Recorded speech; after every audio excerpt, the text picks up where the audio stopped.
Let's talk about the dreaded topic, salary negotiation. From my experience, I've seen that people want to do it, they just don't know how to go about it the right way. Now, I've made a detailed video in the past that outlines how you can go about your entire salary negotiation process with a step-by-step walkthrough. In this video, I'm going to be focusing on where you should find this information that will then aid you in the salary negotiation process. If this is your first time here, thank you for stopping by. My name is Nicole Nyasha, and I make career-related content.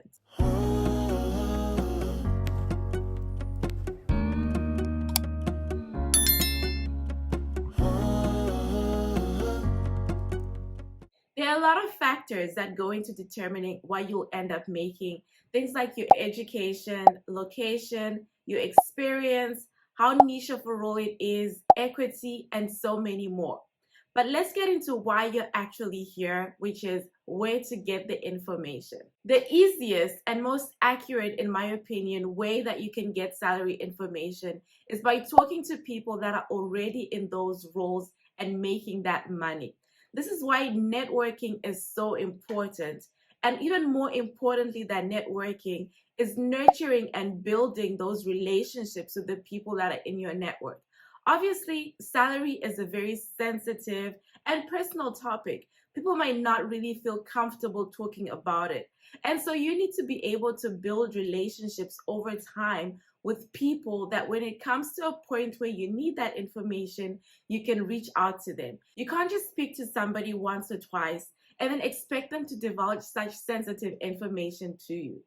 If I was to start looking for a job today, I can think of at least 3 people that I can call or message and let them know I'm applying to XX company, how much should I ask for? And they can do the same with me. I also highly recommend that you talk to agency recruiters. Now, I know a lot of people don't like agency recruiters. They think that they're very cutthroat. But if you ask me, and I'm speaking from experience as well, recruiters make money based off a commission. So the more money you make, the more money they make. So they actually have your best interests at heart, especially when it comes to money. You can't just call up recruiters and then ask them to provide you with salary information. But what you should do is build a working relationship with them, such that they're sending you to different opportunities, you're interviewing through them, and if you do that a few times, you'll be able to know how much companies are willing to pay for your experience and for your profile, and then you can use that in your individual job search. Salary report websites are also a great way to get information.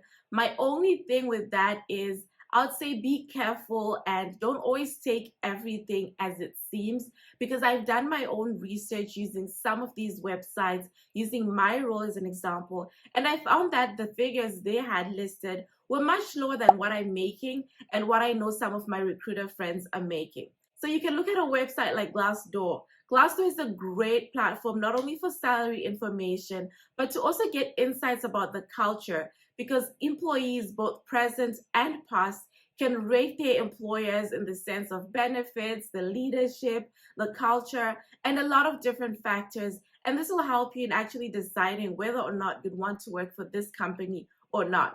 You can also get great interview insights because people who have interviewed in the past will leave their reviews and talk about what their experience was, and sometimes they'll even give you the specific questions that were asked. PayScale is another website that you can look for, and it breaks down salary information by industry, location, and a lot of other different factors.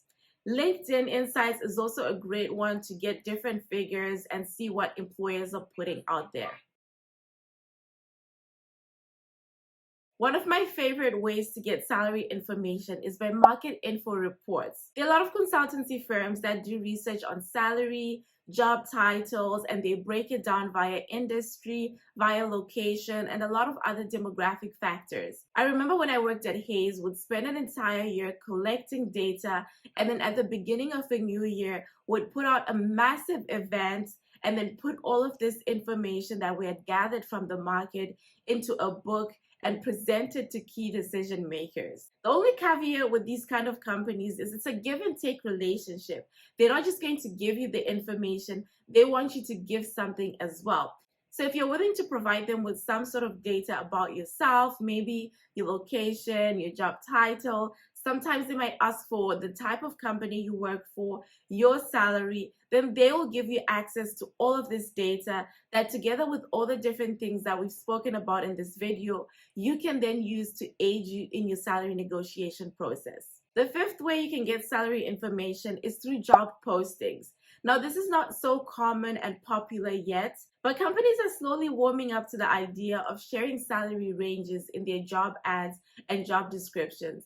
So my suggestion would be, if you're looking for a new job, do a search, look at a couple of job descriptions or job postings, and you might find 2 or 3 that share a salary range. And from that, you can also use that to help you in the salary negotiation process. If you haven't already, be sure to download the free interview cheat sheet guides to help you level up in your interviewing skills. Also, check out this video that goes in more detail outlining the salary negotiation process, as well as explaining the 3 figures that you need to have before walking into an interview. If you found this video helpful, be sure to give it a thumbs up so that it reaches more people, and subscribe so that you don't miss future videos. Thank you for watching, and God bless you.